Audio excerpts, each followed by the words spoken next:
I want to do a quick little video for you on replacing the vent over your bed. If you've got one of the standard ones, they're pretty much very standard throughout the industry, so I wanted to let you know quickly how to do that.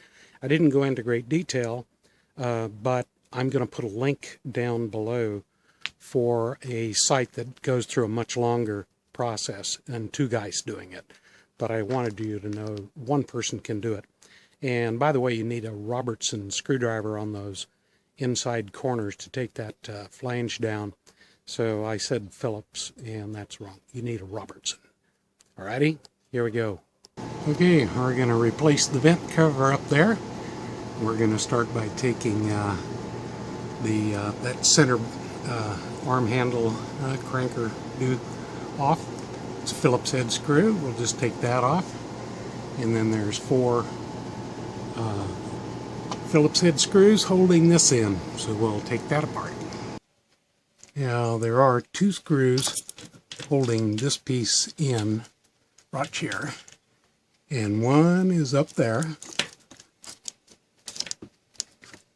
Right up there. There's another one up inside there. So you're going to need a long-handled Phillips screwdriver to get those out.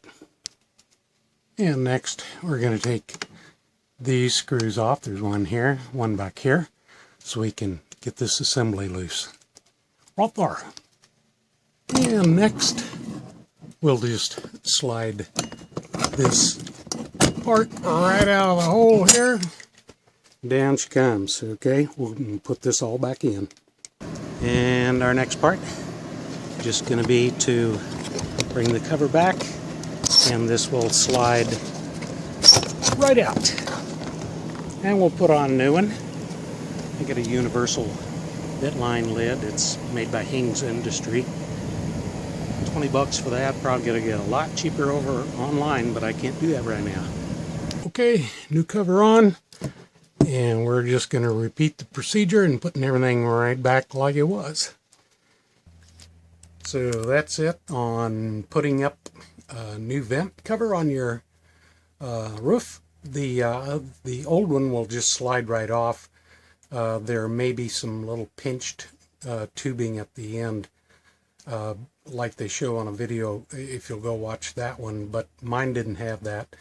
And so when you go to screw these back in, those are easy to strip, so they're just going into light material. They're not heavy, so watch going heavy on putting that back in.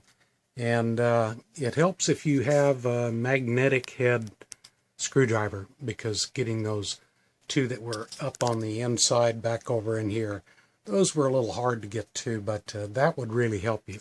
So wanted to show you that one person can do it, and it's really easy, guys. Hope that helps you out.